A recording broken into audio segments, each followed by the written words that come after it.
So it's this idea of adjusting in our minds the idea of ownership versus stewardship.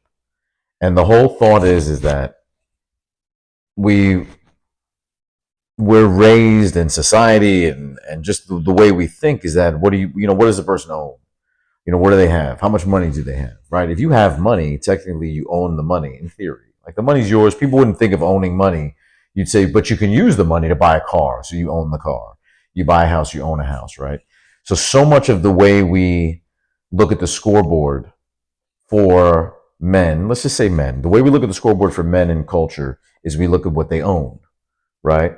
And part of that could also be what they possess. Let's think about that as well. Like, what do they possess? Like, do they have a beautiful wife? Like, that's something that they possess, right? Do they have a great a car? Do they have money? Do they have resources? Right? Do they have homes? Do they have real estate?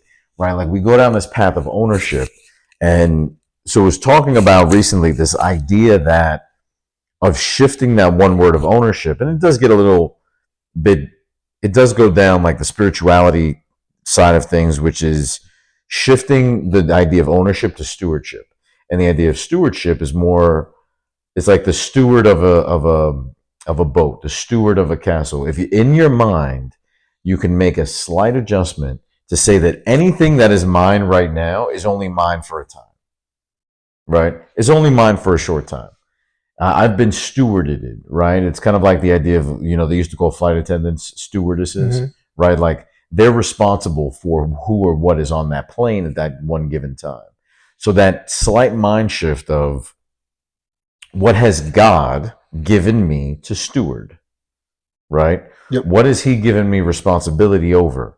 Whether it be stewardship over your family, resources, and anything that you have, you only have it for a time. You only have it for a short time. Whether it be, you only have this vehicle for a certain time, even people, right? I mean, there's no guarantee that people are going to be in your life forever, right? Even the ones that you love dearly, and there's no reason, where you feel like they're family in that relationship. Well, there will be a day where one of you does not exist. It's a fact. So if we look at that and saying the relationships that we have in our lives, the belongings we have in our lives, those responsibilities, if we start to look at this idea of stewardship, I've been stewarded in the responsibility of having these resources. And that can come into the capacity of, what are you doing with what you've been given to steward? Oh, well, I give 10% to charity. I do this, I do that. Like, okay, cool. And I believe it's also with responsibility, right? We were talking about a situation earlier, and I said, you know what, maybe God put that in front of me and was like, you know what I mean? Let me see what you're going to do with this. Yeah, have you ever seen, there's a funny, I think it was a commercial, and it's like these two little kids, and they film it a couple of times, and the little kid has like two cookies in front of him, and the parent leaves the room and is like, hey, don't eat the cookies while I'm gone.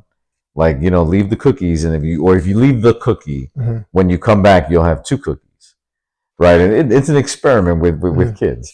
And they'll go, and the kid is sitting there, and he's looking at this cookie, and the adult leaves the room, and he's looking around. He's like, nobody's here, nobody's gonna see. I'm gonna eat the cookie.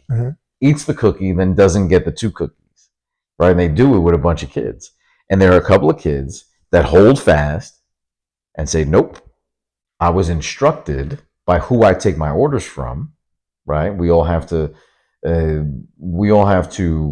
submit to authority, For sure. in the world and through life, right? Yep. Anyone that doesn't believe they submit to some variation of authority is full of shit. Okay. Because the last time, if a vehicle behind you pulls behind you, flashing lights, and for whatever reason, good or bad, right or wrong, you do submit to a degree in pulling your car over. So in theory, you're submitting to authority. I got pulled over the other day, so that's Right. I was going a little quick. Yep. But my point is that everyone does. If anyone says they doesn't, is full of shit. So they looked at that authority figure that was in that situation with the cookie, and probably 80% of them ate the cookie. Let's say they're kids. You know what I mean? They're little kids. And 2 out of the 10, let's say, waited, listened to who had authority over them, didn't eat the cookie that was in front of them, and what did they end up getting? 2 cookies. Or they ended up getting a bag of cookies. Right. Right. So I think, what's the lesson there? The lesson is that, number one, who do you take orders from? right? Who guides you? Like, who is your master? Like, you can only serve one master, as they say. And then when you have a cookie in front of you, like we were talking about another situation earlier, like I could have had a cookie and be like, all right, well, I can eat that cookie. I can enjoy that cookie. Mm-hmm. I can get the rush of the sugar from that cookie. And, I don't have, I'm not going to worry about the consequences of eating that cookie. Or I could say, maybe this cookie is being put in front of me as more of a test to see if I'm going to grab the cookie. Mm-hmm. And if I don't grab the cookie, as I believe I'm being instructed in that opportunity, it is going to bring a bag of cookies, and in that bag of cookies is actually going to be a dark chocolate chip cookie with a little bit of sea salt. Mm-hmm. That's my favorite. Right. Right? I could eat a sugar cookie. Could have been Oreo. Could have been oatmeal raisin. I like those cookies. But my favorite cookie, dark chocolate with a little bit of sea salt. Right. You know what I mean? So therein lies, like, are we just going through life just kind of like, oh, here's a cookie, I'm gonna eat this, I'm gonna eat that? Or are we really holding out for the cookie that we really want? Or are we taking the time to be like, you know what, I'm putting in the work and I'm gonna pass on all these other cookies because now I know I've actually been picking the wrong cookie the entire time, and then I get upset when it gives me a stomach ache. Now I can say, I've put in the work, I've disciplined myself to not grab any and every cookie that's in front of me, but I've eaten enough cookies to know what I like and what I don't like, and I know the ones that make me sick. Right. And inadvertently, I didn't realize I had a raisin allergy. Right. So why does your ass keep eating oatmeal raisin cookies? Because of the sugar rush, because they're in front of you, because you're eating them, and then you want to wonder why. You're like, oh, I get it. I was raised on raisins, but they're actually not good for me and for who I am as a person. I'm going to get to the point of turning down those cookies until I have the bag of cookies in front of me and I get to pick which cookie I want. Mm-hmm. And when I do, it's going to be dark chocolate chip cookie with some sea salt, like a little bit of saltiness with the dark chocolate. I'll take that over oatmeal raisin every day. So it's this idea of ownership versus stewardship, right? We don't own anything. We're just taking stewardship of it while we're here. Even land. How arrogant is it of us to think we own land, right? Because at the end of the day, what ends up happening? If you don't pay your taxes, you're going to get a knock on the door and your land's going to be seized. So do you ever really own anything? Do you ever really own land?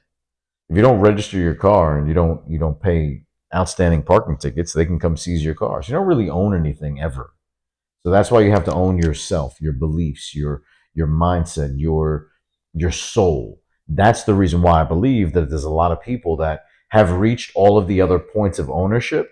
And what do they say about them? They sold their soul. Because that's the only thing you own. Mm-hmm. The only thing you own is your soul.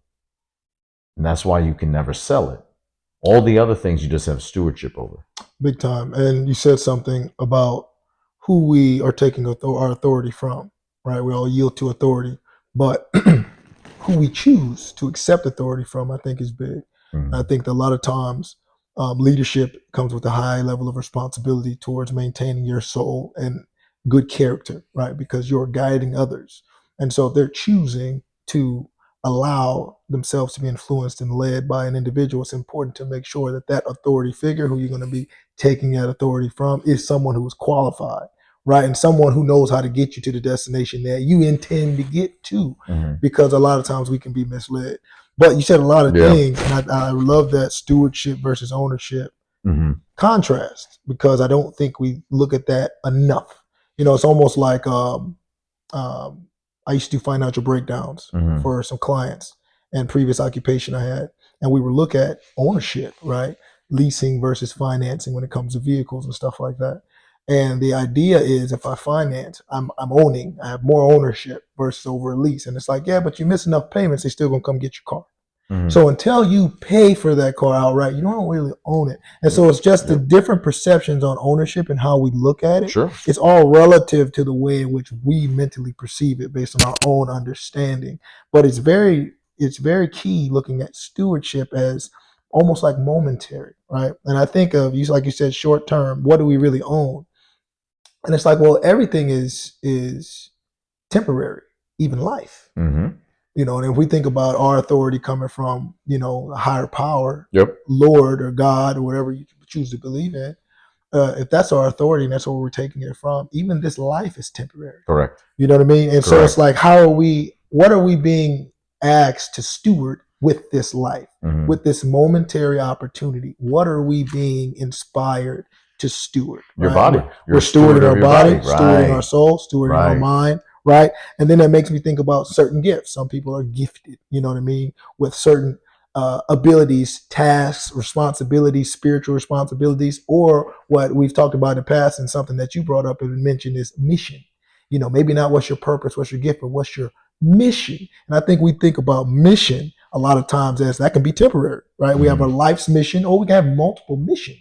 You know, Mission Impossible, several movies. It's like, okay, this is the current mission. You know, almost like athletics. Our current mission is beating this team on this day. Winning this game is the current mission. It don't matter about the championship if we can't even win this game.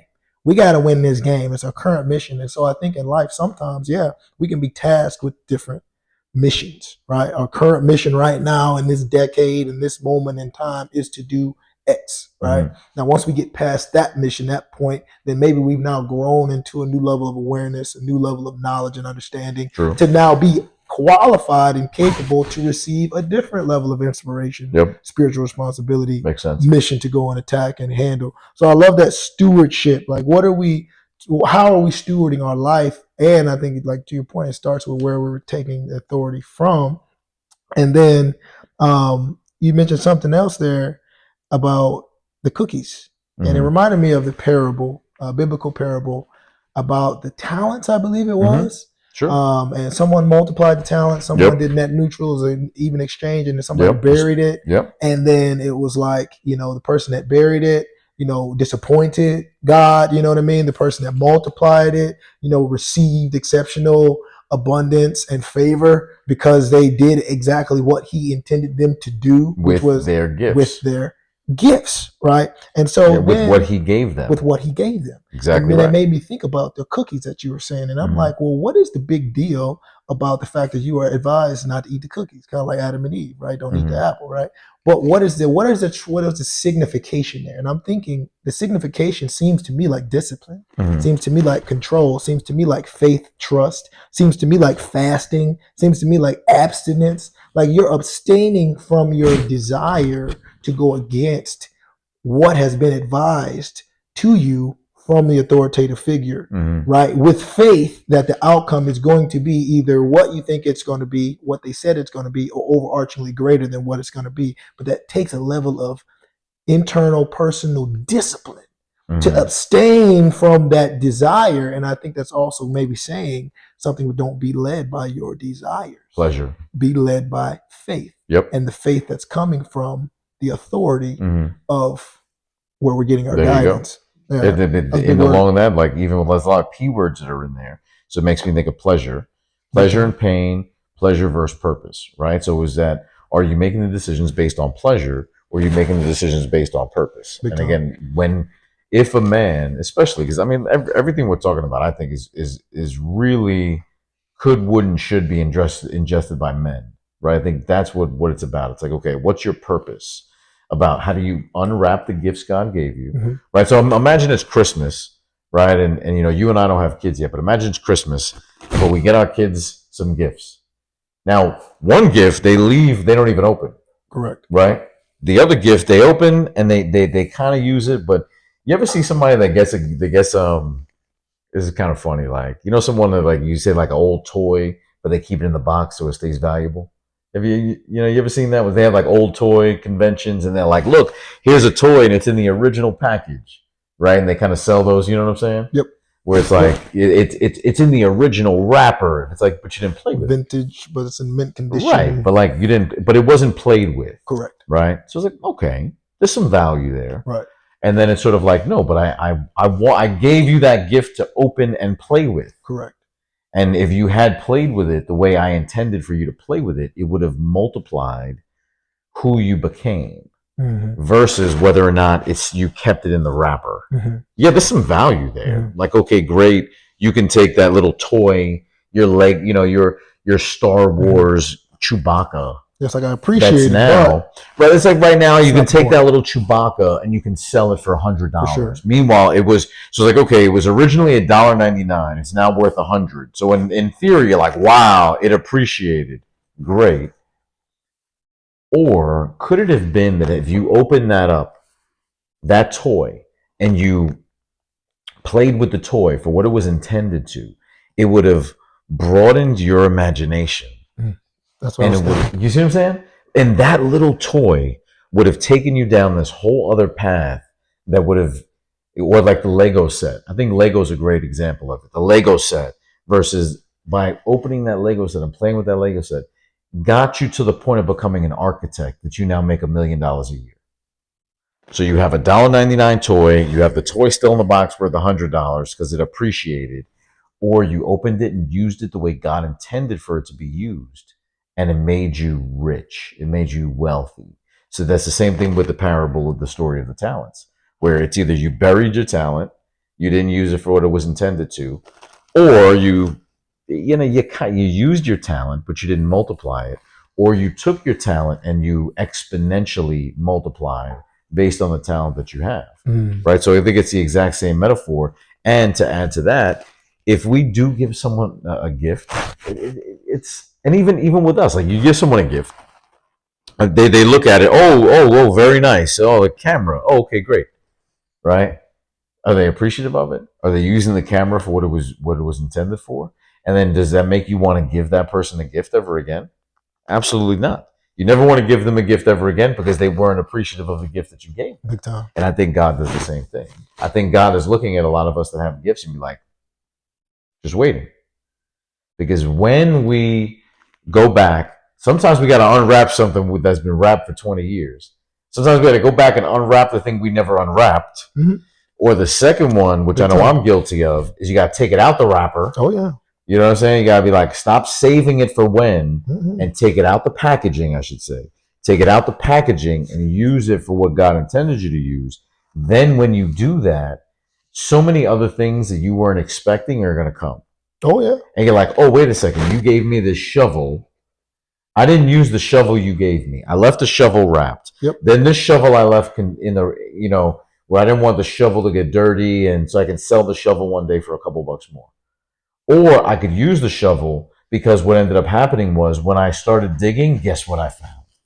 Gold. Mm-hmm. That's the point. That's what our gifts that we're not using. We're not using the gift of the shovel that we've been giving because of the work that it puts in to use that shovel to really find the gold that God intended for us. 1000%. And that's what I think a lot of us can get from that.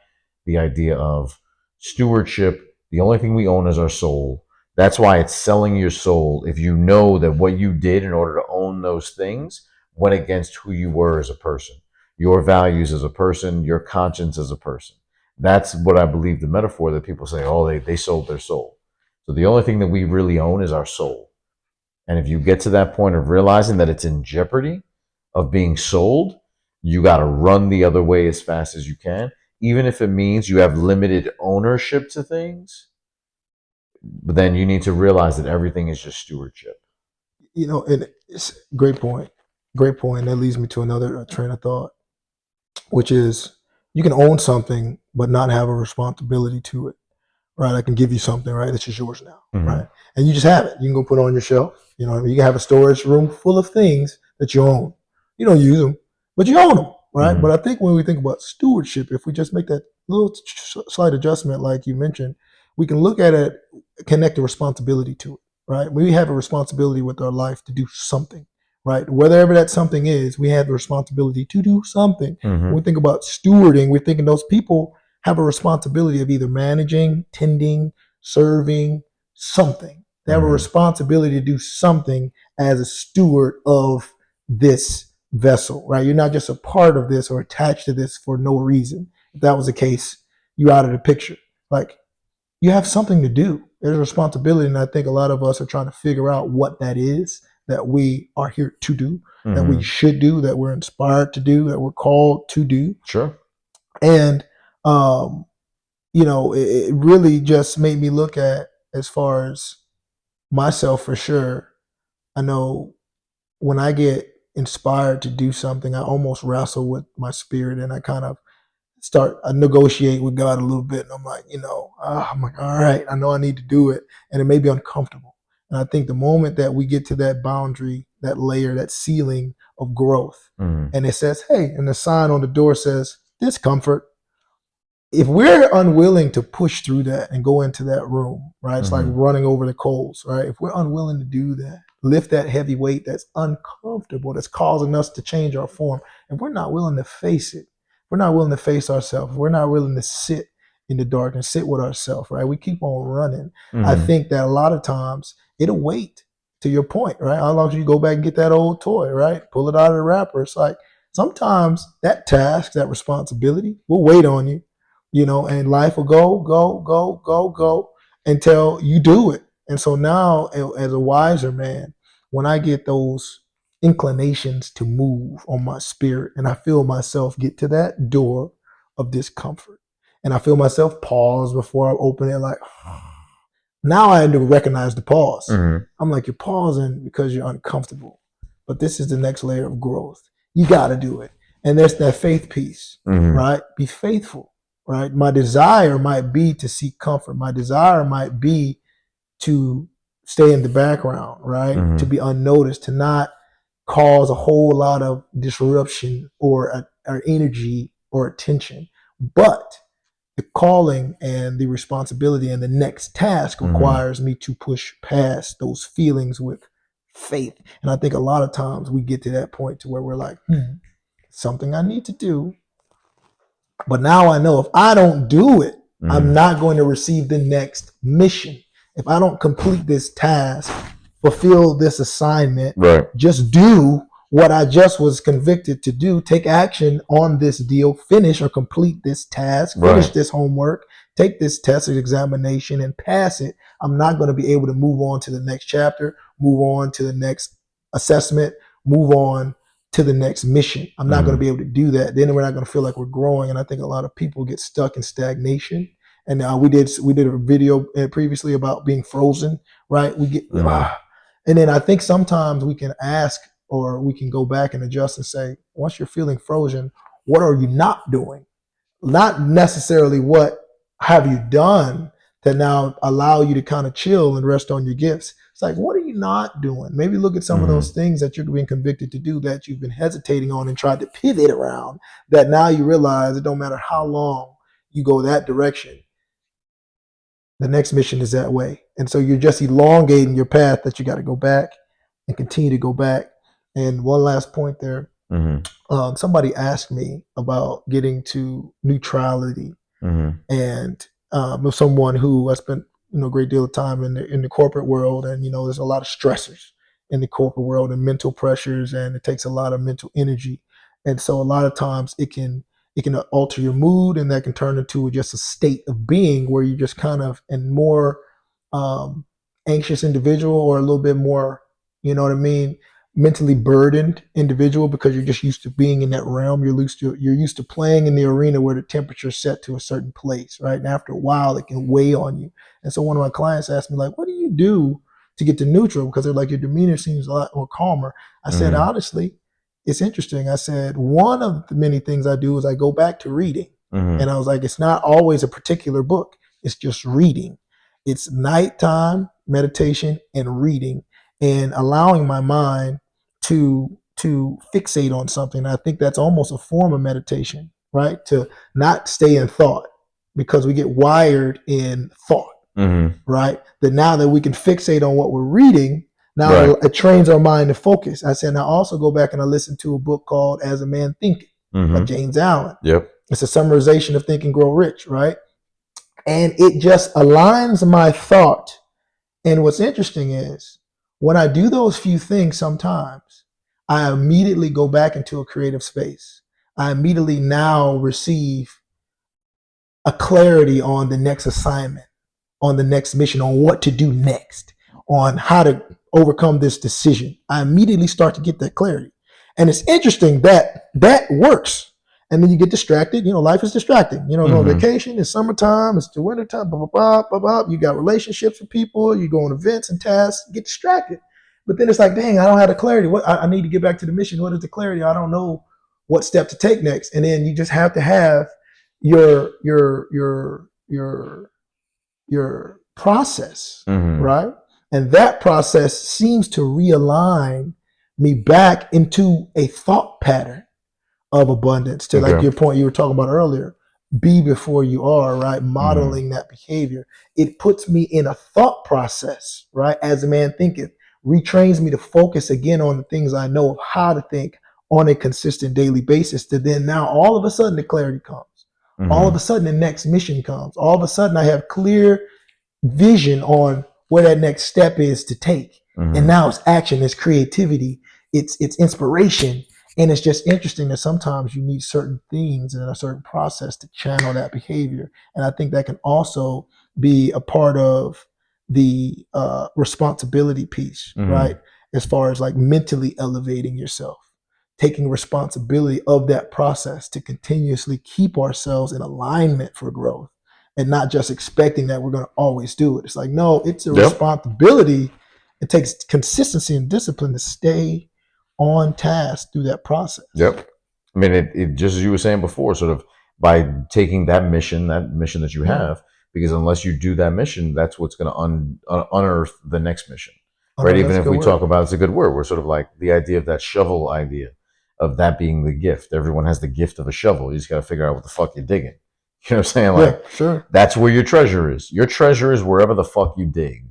And there are times where we might be digging in the wrong place, and we need to be able to use discernment, get quiet, get meditation, get places where you can turn your brain off, download messages, etc., where you can say, "Hey, you're digging in the wrong spot.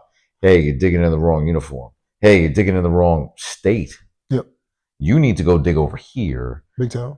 Take your shovel, which was the gift I gave you, use your shovel to dig, but then use knowledge and wisdom that you can attain through the years with by reading, by iron sharpens iron relationships, to be able to take nuggets even from each other. Like there's been times you've said things to me, I'm like, what the shit? All right, well, fuck. And I've said the same thing to you. I've seen your eyes being like, got That it. was You good. see, Yeah. right, right, right. So we do the same. So there's lessons there, which is like, okay, we all have a shovel.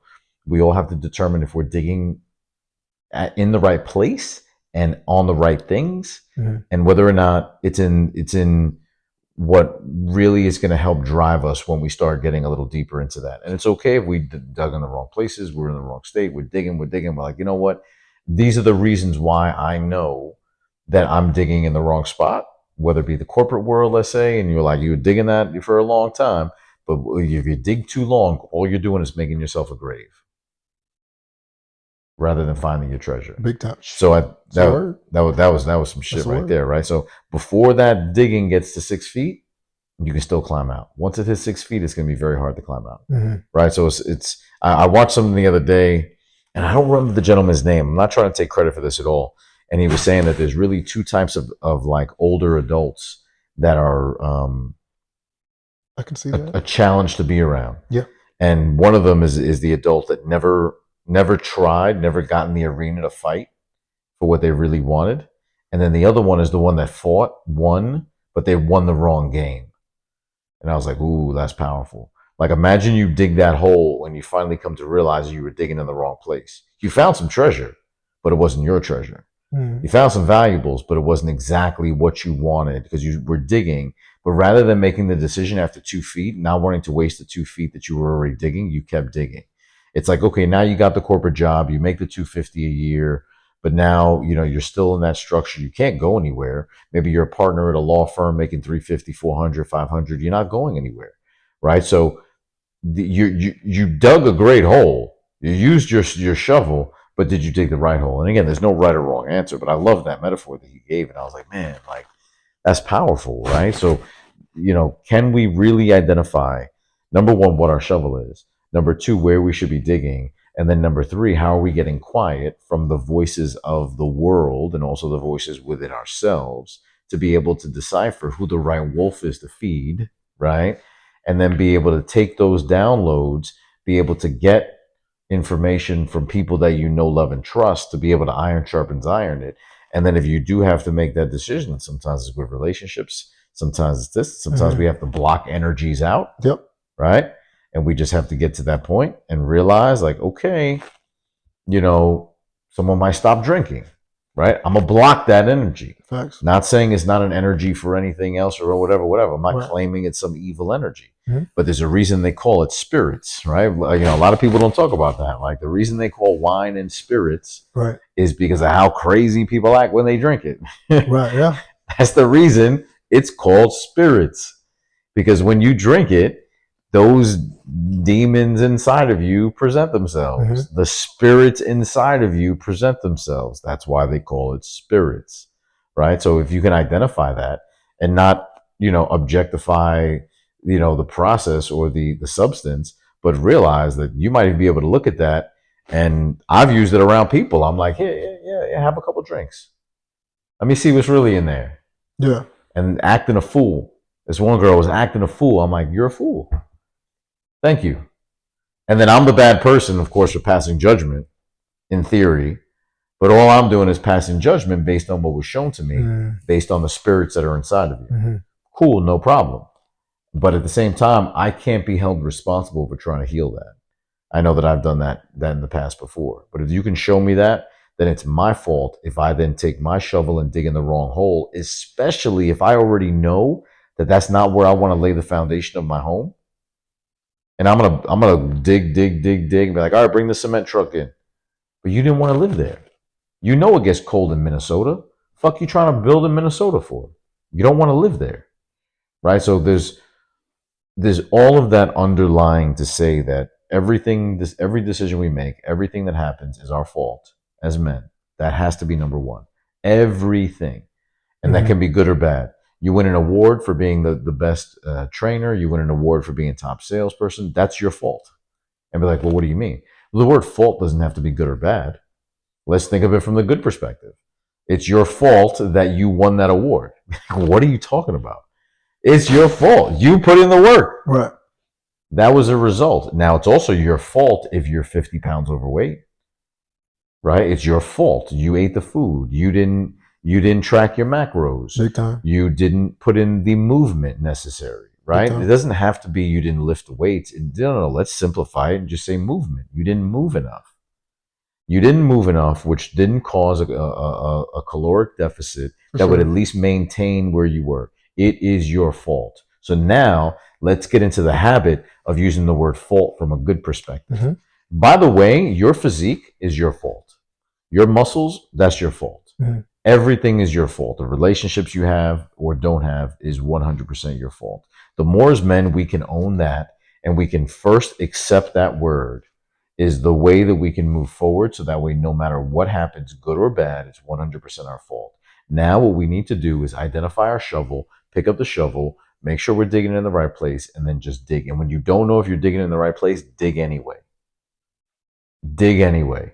And then when you get to a certain point, dig. Oh, this is this is really not what I was. Okay, cool. I'm gonna go over here. Yeah. But at the very least, dig. Yeah. Listen, I've failed at They more gave you the things that I've shovel. achieved than I've accomplished. I have failed so many times, and I will continue to fail because at the very least, but at least I throw my shovel on my shoulder, and I can go to bed at night exhausted from at the very least digging. Now, it doesn't mean you need to be a fool and just dig, and not also have strategy behind it. At that point, then that goes the old adage of like work harder, not smarter. No, the answer is both. The answer is work hard, but also work smart. Mm-hmm. And if you're digging, and all of a sudden you're in an area of a well and just keeps getting filled back up with water, you might be digging in the wrong place, right? So, therein lies the metaphor. Number one, everything is our fault, good and bad. Identify your shovel, dig, figure out if you're digging in the wrong spot, dig somewhere else, and then once you found and I think there's a lot of young men in their 20s. This is what I wish I did when I was in my 20s. This is where I messed up. I didn't dig enough. I didn't dig in different places. Mm-hmm. I think every young man from 18 to 23 should just be digging in different places at all times until they figure out what is their soil. Then blinders, straightforward. You know what I'm saying? Like at that point, then once you've done that, and that's something that I didn't do when I was younger. So I think 18 to 23, that 5 years needs to be digging in as many different places as you can. It means traveling and moving to places where you don't know anyone. What did you learn from that experience? sharing a house with 3, 4 of your best guy friends, consistently competing with one another, sharpening each other, figuring out what they're digging and what mistakes they're making, what's their fault, good or bad, learning, doing all that those years. And then when you figure out what is your best shovel and how you can use it, then you focus on just that one spot. Because what happens when you have a brick and you just keep dropping, or like a stone, water can break stone Big time. if it hits that spot enough. But you got to keep hitting that spot. So what I would argue is that, and what I didn't do when I was younger, which I'm 100% guilty of, was having rain here, rain there, instead of figuring out and identifying where the spot was after having tapped a bunch of different things, and then being like, okay, I'm going to hit this one spot until this drop of water can put a hole in a rock. And it's possible. A drop of water can put a hole in the rock if it drops long enough and consistently enough. So therein lies the metaphor. And then it's just about picking up the shovel and getting to work. Shoot. Ready? 1,000%.